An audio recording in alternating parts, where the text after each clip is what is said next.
Good morning, YouTube. It is a wet, miserable, moist, and soggy day here in the Midwest. But you know, I'll still take this 57-degree weather over the cold. I just thought I'd do like a short video on how the Altima's doing.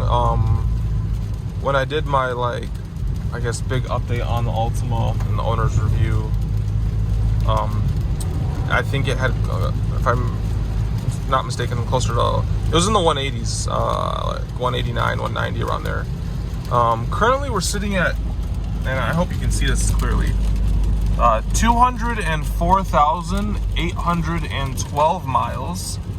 And even better, we're out of gas, but if you look over here, on this tank, I've averaged 35.1. I've driven 580 miles, and I still have 20 miles of range left. I'm gonna see if I can hit the 600 mile mark on this.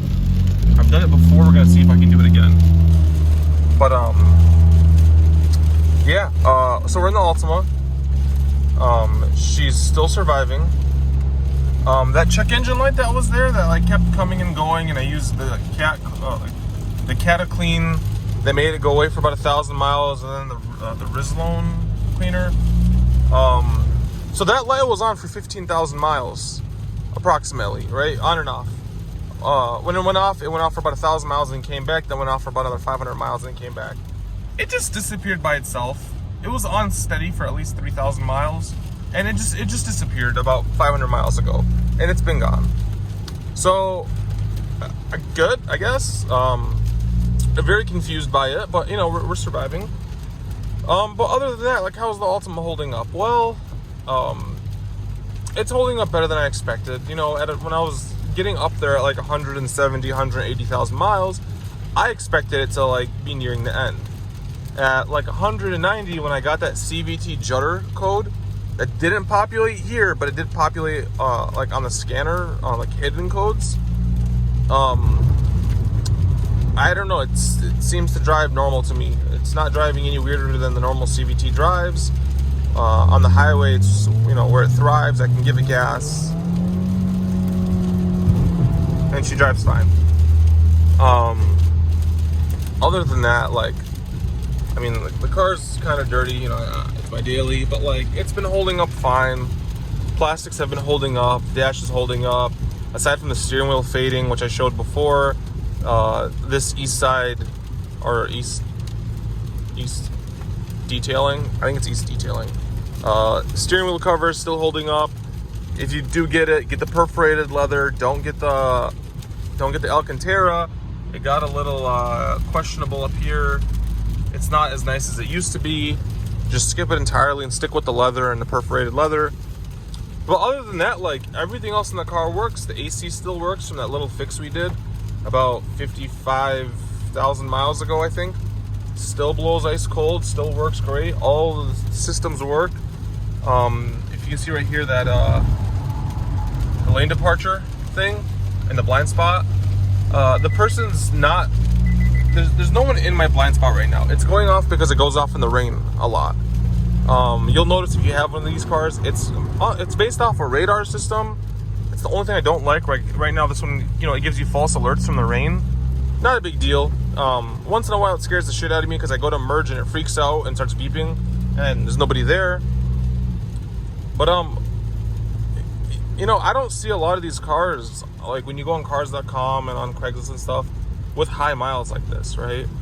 They're either completely fucked, they have codes, they have dash lights, they're broken, check engine lights on, somebody's saying that the transmission is slipping, they're at 170, 160, 150,000.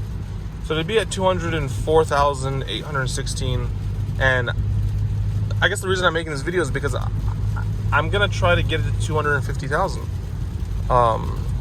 This car should right now be about 210, but I've been driving the Jeep on the Scion more, sharing the mileage between them. But other than that, it points straight, it goes straight, shoots straight. It's driving fine.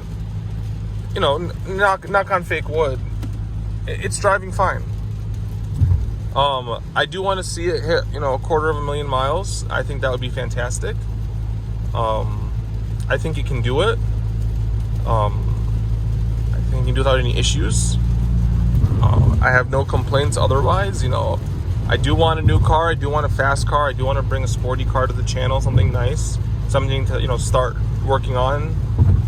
But with this market, with everything going on right now, if I can hold off on this car and not have any car payments and, you know, keep getting every penny I can out of this car, you know, why not?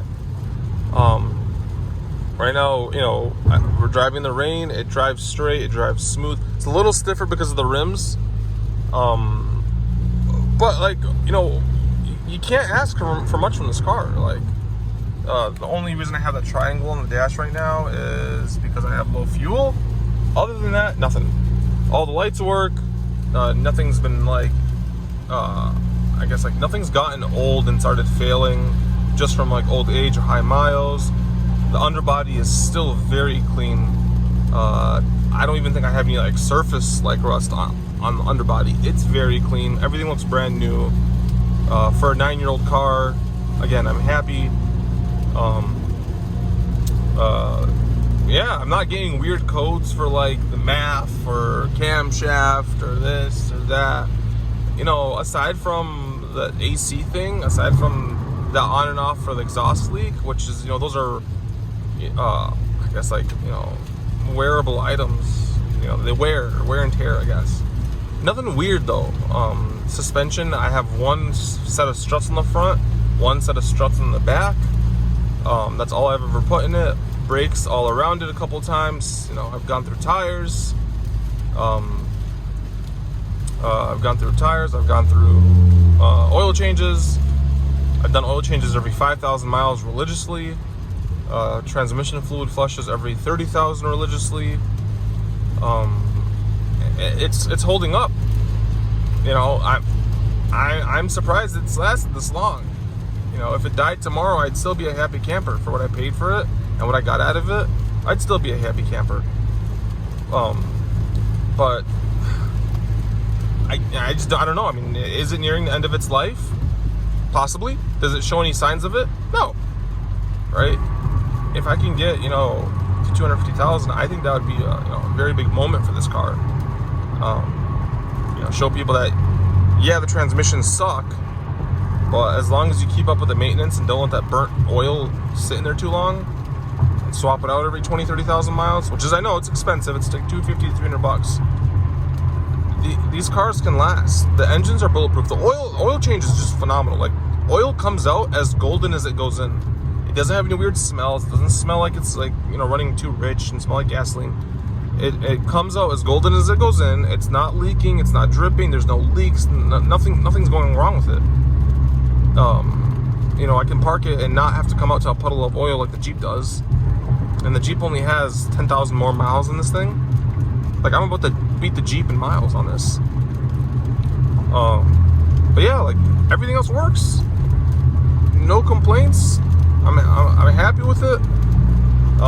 Hopefully the next time you guys see an update on this, it's not a death update, but it is a, we just hit 250,000 miles update.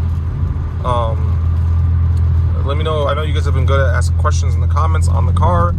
Keep them coming. I'm gonna try my best to upload more. I just thought I'd do a little video on, you know, the car and how it's doing so far, instead of just typing a little update in the comments.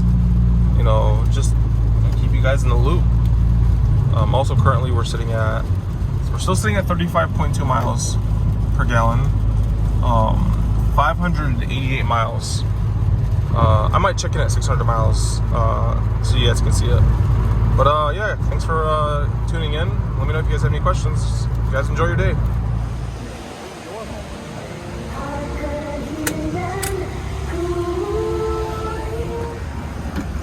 Oh yes.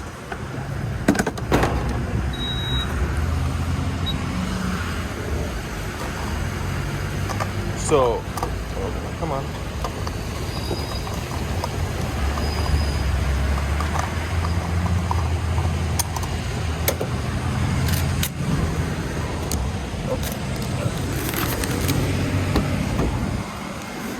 Okay, so we're back in the car. First of all, let's go to the miles. There we go.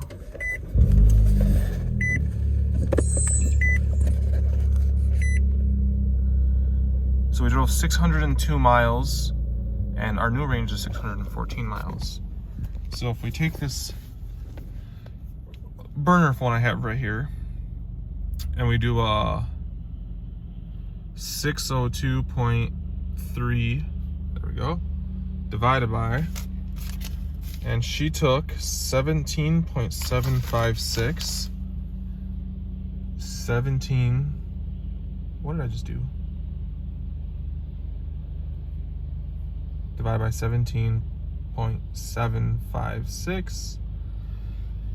Calculator says we averaged 33.92, which is on the 2-click method. It actually did initially stop at 17.3, just 34.8, but it took another half gallon, so almost half gallon. So